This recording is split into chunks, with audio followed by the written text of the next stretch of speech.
Have you ever met someone who seems completely allergic to responsibility? Someone who avoids commitment, lives in a fantasy world, and always blames others for their failures, despite being a fully grown adult? You may know someone like this, or perhaps at times you've seen glimpses of this behavior in yourself. There is a term for this psychological condition, and it's far more complex than just calling someone immature. This isn't about being silly or playful. It's about emotional development, or rather, the lack of it. And Carl Jung, one of the most influential psychologists in history, had a name for it: Puer Aeternus, or in simpler terms, the eternal boy. This video is not here to judge or shame anyone. It's here to explore, to reflect, to understand. Because the psychology of the man-child isn't just a quirky personality trait. It's a serious emotional pattern rooted in childhood, social conditioning, fear, and avoidance. And the only way to grow past it is to first understand it. Carl Jung believed that every human being carries within themselves deep unconscious forces, symbols, instincts, and emotional blueprints that affect how we think, behave, and relate to others. He called these universal patterns archetypes. One of those archetypes is the Puer Aeternus, the eternal child, forever resisting the challenges and responsibilities of adulthood. In our modern world, this archetype shows up everywhere, in men who refuse to settle down, in adults who sabotage their own success, in those who chase pleasure endlessly while avoiding any real growth. It's easy to label them lazy or selfish, but Jung encouraged us to look deeper. So what causes someone to be stuck in this pattern? Is it bad parenting? Is it trauma? Is it society's fault for glorifying youth and freedom while ignoring the importance of maturity? The answer isn't simple, but it is fascinating. Think about it. We live in a world that constantly sells us the idea that growing up is boring. Movies, music, and media often romanticize rebellion, freedom, and endless youth. But what's the cost of never growing up? People who carry the man-child mindset often struggle with identity. They may constantly switch jobs, hop between relationships, or chase grand ambitions without ever finishing anything. On the surface, they might seem adventurous and exciting. But underneath that surface, there's often fear. Fear of failure, fear of being judged, fear of confronting their own insecurities. Many such individuals come from homes where they were either overprotected or emotionally neglected. Overprotection can lead to a fear of taking risks. Neglect, on the other hand, can create a deep hunger for comfort and attention that never seems to be satisfied. But let's be clear. Everyone has an inner child. That part of us that laughs easily, dreams big, and sees wonder in the world. That's not what Jung warned us about. The problem arises when that inner child takes over and refuses to grow.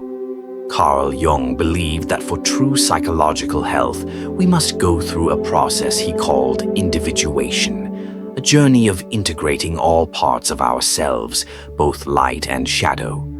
The Puer Aeternus, when not integrated, becomes a block on that path. It's like being stuck at the doorway of adulthood, unable or unwilling to take the next step. This video will guide you through that entire journey.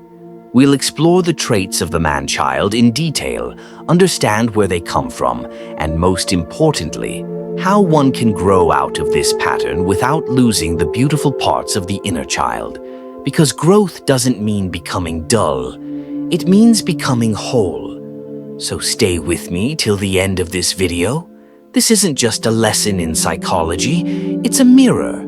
And sometimes what we see in that mirror can change everything. To truly understand the psychology behind the man-child, we need to understand the mind behind the theory. Carl Gustav Jung. He was not just a psychiatrist, he was a philosopher, a spiritual explorer, and a seeker of human wholeness. His ideas went far beyond what we now call mental health. Jung was deeply interested in the human soul, Born in 1875 in Switzerland, Jung grew up surrounded by religion, mystery, and contradictions. His father was a Protestant pastor, and his mother was deeply intuitive and mystical. These two opposing forces, logic and spirituality, became the foundation of Jung's later work. As a child, Jung had strange dreams and visions, which he later interpreted as early connections to the unconscious. He wasn't afraid of these visions. In fact, he embraced them. He believed they were signs that a deeper world existed beneath the surface of our everyday lives.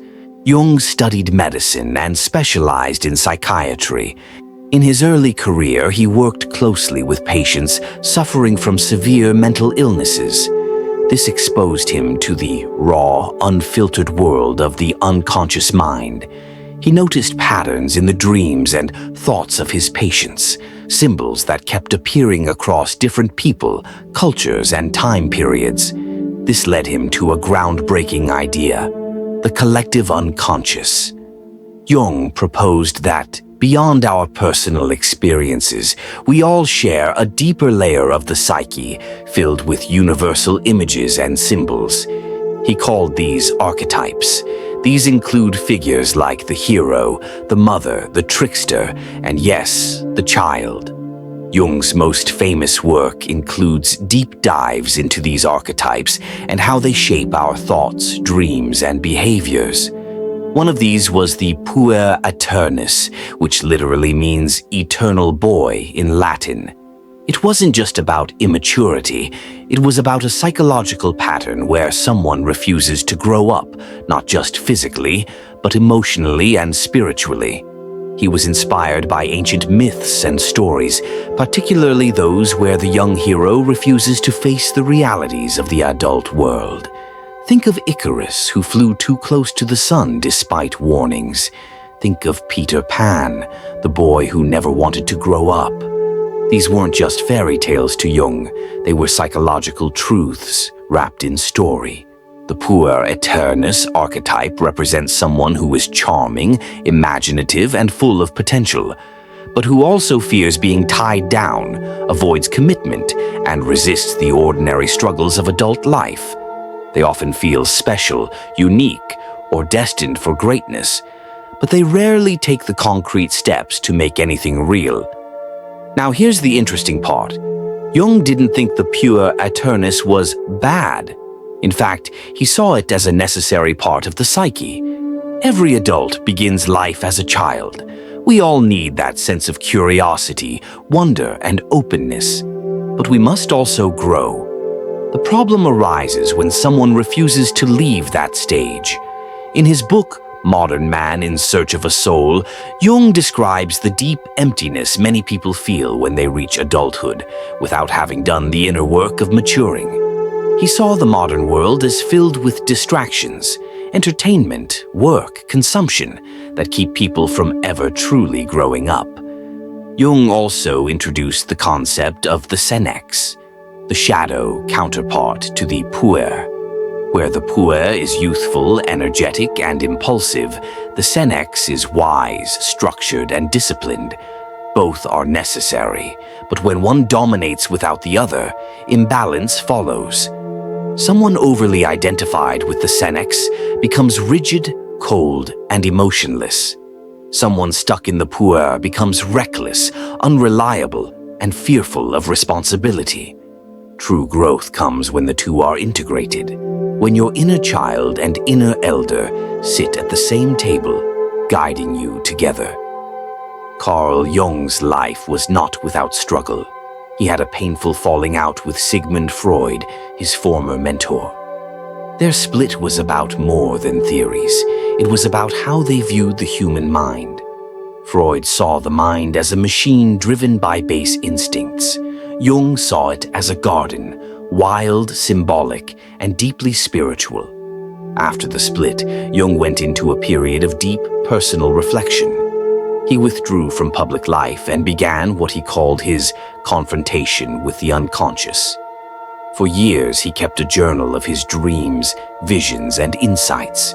This became the basis for his most mysterious and personal work, the Red Book, In it, he explored his own inner world, facing fears, characters, and archetypes from his unconscious. It was during this period that many of his core ideas, like the Puer Aeternus, came to life in vivid detail. For Jung, the Puer wasn't just a concept, it was something he faced within himself. He wrote about his own struggles with the eternal youth, how he resisted becoming a father figure, a mentor, an elder, how part of him wanted to stay in the realm of ideas, imagination, and isolation. But he realized that the only way to truly grow was to integrate all parts of himself. Jung's life teaches us that maturity is not the enemy of creativity, responsibility is not the enemy of freedom. In fact, they are each other's companions. Real adulthood is not about killing the inner child, it's about healing it, nurturing it, and then guiding it with wisdom. So, when we talk about the psychology of the man-child, we're not just talking about irresponsibility. We're talking about a deeply human struggle, a refusal to evolve, a fear of letting go of what once made us feel safe. But Carl Jung believed we can do better. He believed that every one of us is capable of transformation, that no matter how stuck we are, we carry within us the blueprint for growth. All it takes is the courage to look within, and that's where this journey truly begins. When we talk about the Puer Aeternus, or the eternal boy, we're discussing a personality pattern that resists the process of growing up. On the surface, the Puer Aeternus might seem like someone who is full of life, energy, and adventure. However, beneath this exterior, there are deeper psychological patterns at play. In this section, we'll explore the traits and behaviors commonly associated with the Puer Aeternus and what they mean in terms of emotional development. At first glance, the Puer Aeternus can be charismatic, charming, and filled with dreams of adventure. People with this personality type often have the energy and enthusiasm of someone much younger, with a zest for life that can be contagious. They may be highly creative, spontaneous, and often come up with grand ideas and plans. These individuals may be seen as the life of the party or the free spirit who doesn't conform to the norms of society.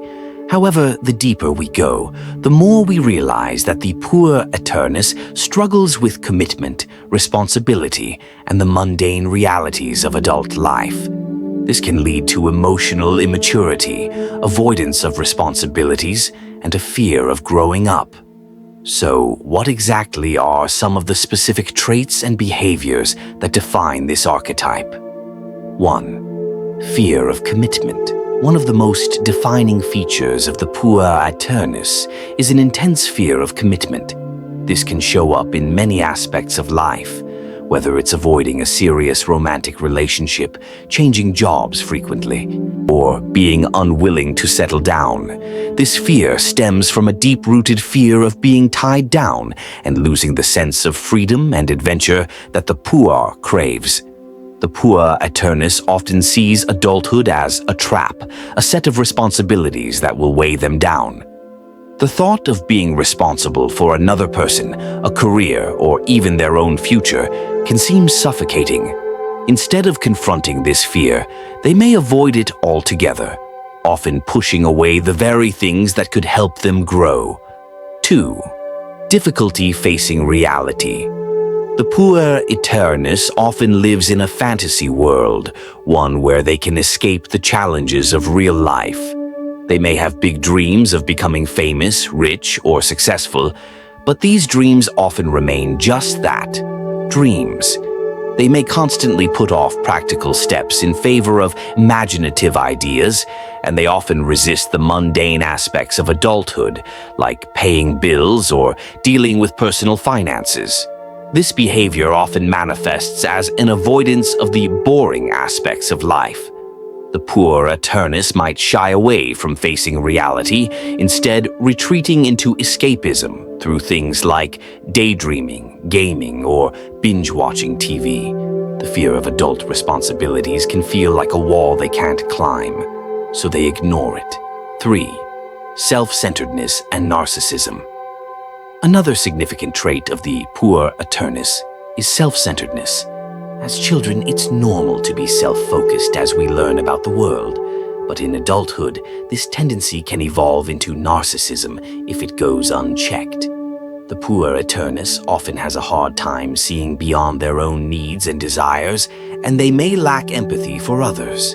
Their focus tends to be on how things affect them, rather than on contributing to others or seeing things from a different perspective.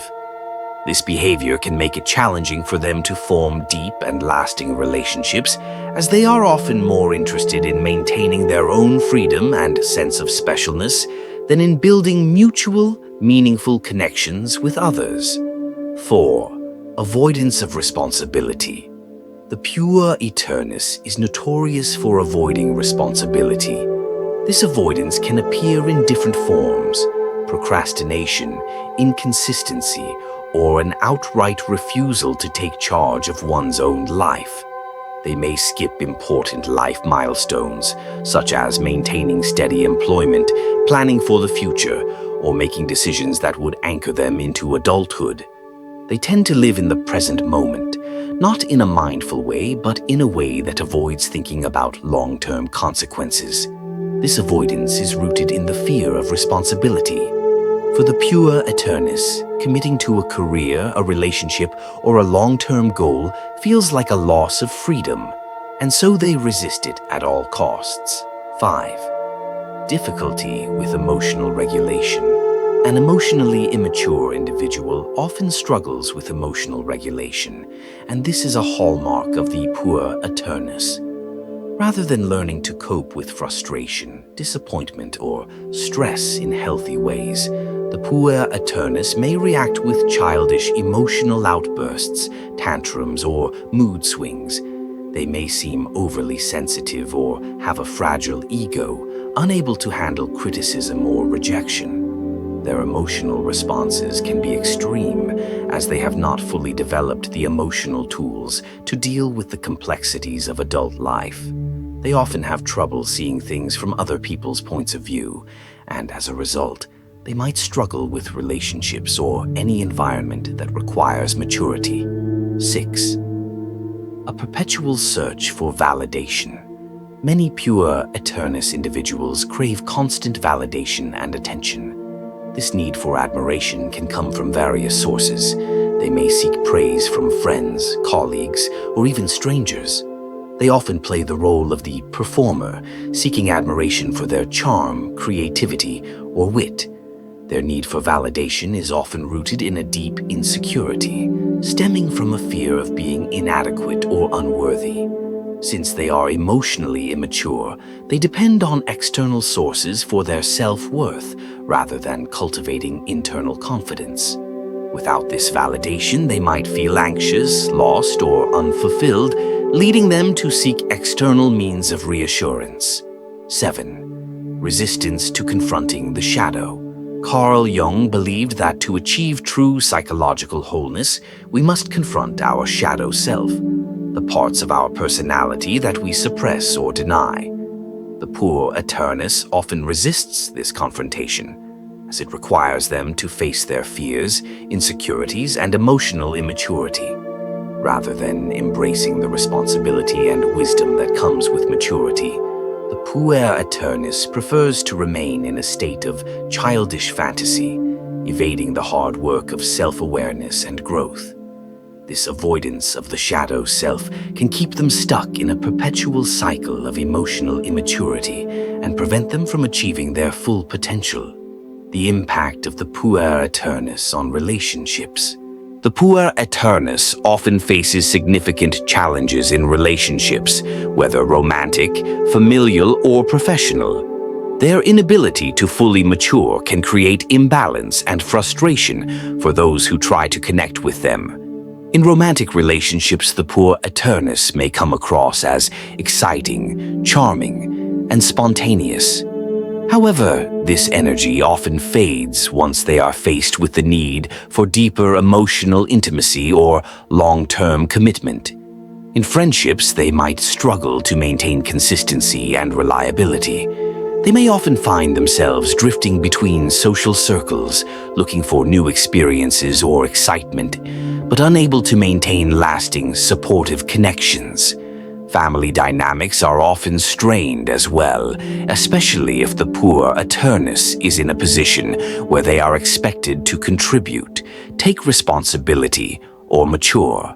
Parents, siblings, or friends who love the person may become frustrated by their lack of growth and maturity.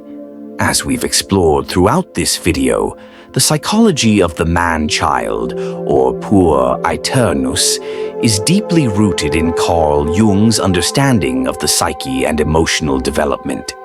From the fear of responsibility to the resistance to maturity, we've seen how this archetype shapes behavior and relationships in profound ways.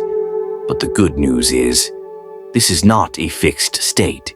It's important to remember that every one of us has the potential to break free from the grip of the eternal child. Through self-reflection, embracing responsibility, and confronting our fears, we can begin to grow and evolve into a more integrated version of ourselves. It's not about losing our sense of wonder, but about balancing it with wisdom and maturity. We all have an inner child, one that dreams, imagines, and creates. But we also have the power to become the adult who navigates the complexities of life with confidence and purpose.